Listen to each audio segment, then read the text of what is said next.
ब्राह्मण साम्राज्य। पुष्यमित्र शुंग, जिसने मगध पर शुंग वंश की नींव डाली, ब्राह्मण जाति का था। शुंग शासकों ने अपनी राजधानी विदिशा में स्थापित की। इंडो यूनानी शासक मिनांडर को पुष्यमित्र शुंग ने पराजित किया। पुष्यमित्र शुंग ने 2 बार अश्वमेध यज्ञ किया। इसके लिए पतंजलि ने अश्वमेध यज्ञ कराए। भरुत स्तूप का निर्माण पुष्यमित्र शुंग ने करवाया। शुंग वंश का अंतिम शासक देवभूति था। इसकी हत्या 73 ईसा पूर्व में वासुदेव ने कर दी और मगध की गद्दी पर कण्व वंश की स्थापना की। कण्व वंश का अंतिम राजा सुशर्मा हुआ। सिमुक ने 60 ईसा पूर्व में सुशर्मा की हत्या कर दी और सातवाहन वंश की स्थापना की।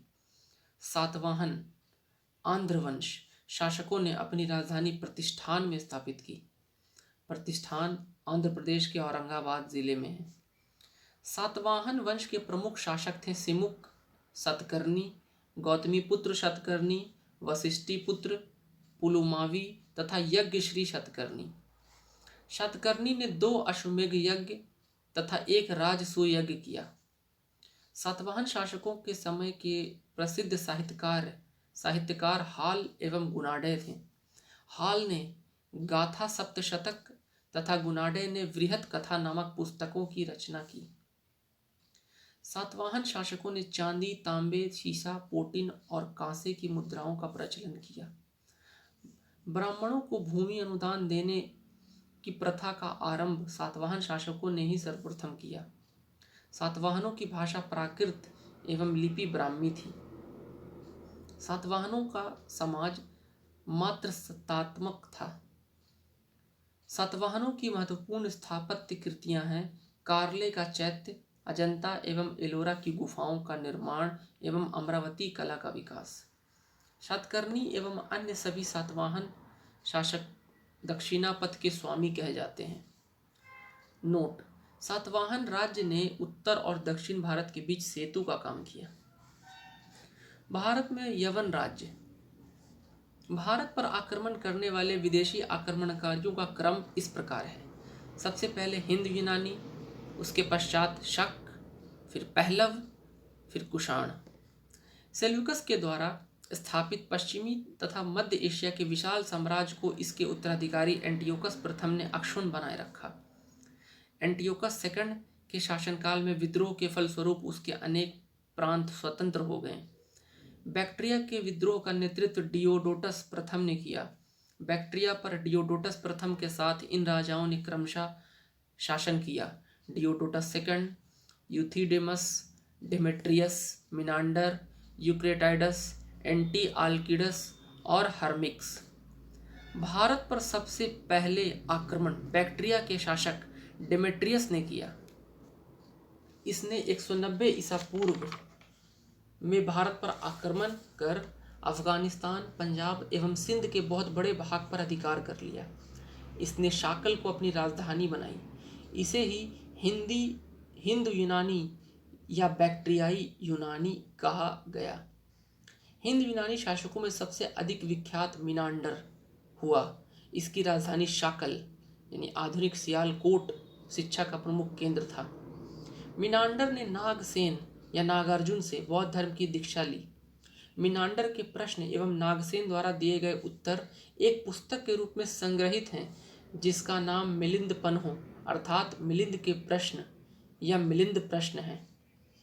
हिंद यूनानी भारत के पहले शासक हुए जिनके जारी किए गए सिक्कों के बारे में निश्चित रूप से कहा जा सकता है कि सिक्के किन किन राजाओं के हैं।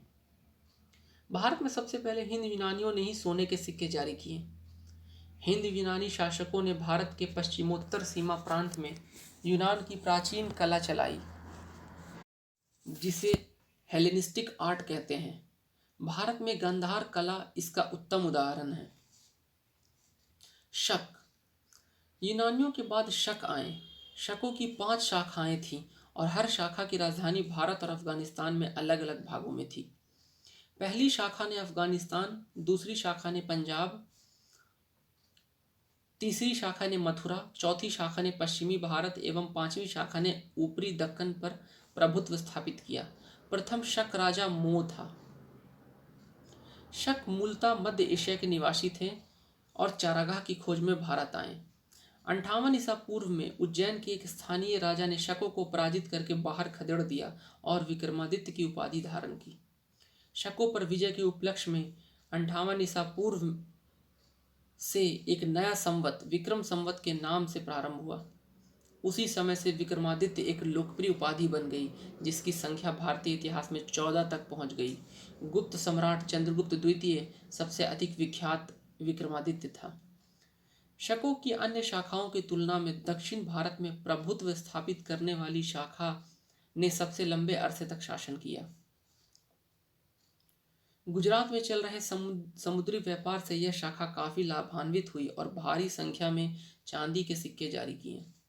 शकों का सबसे प्रतापी शासक रुद्रदामन प्रथम था, जिसका शासनकाल 130 से 150 ईस्वी था। गुजरात के एक बड़े भाग पर शासन करता था। इसने कठियावाड़ की अर्धशुष्क सुदर्शन झील मौर्य द्वारा निर्मित का जीर्णोद्धार किया। रुद्रदामन संस्कृत का बड़ा प्रेमी था।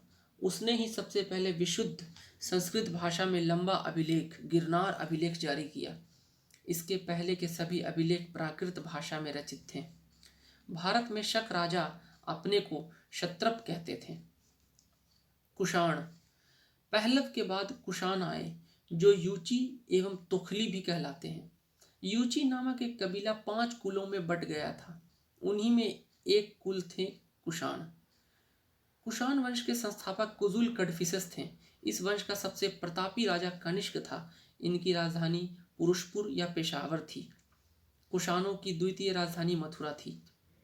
कनिष्क ने 78 ईस्वी गद्दी पर बैठने के समय में एक संवत चलाया, जो शक संवत कहलाता है, जिसे भारत सरकार द्वारा प्रयोग में लाया जाता है। बौद्ध धर्म की चौथी बौद्ध संगीति कनिष्क के शासनकाल में कुंडलवन कश्मीर में प्रसिद्ध बौद्ध विद्वान वसुमित्र की अध्यक्षता में हुई। कनिष्क बौद्ध धर्म के महायान संप्रदाय का अनुयायी था। आरंभिक कुषाण शासकों ने भारी संख्या में स्वर्ण मुद्राएं जारी की, जिनकी शुद्धता गुप्त काल की स्वर्ण मुद्राओं से उत्कृष्ट है।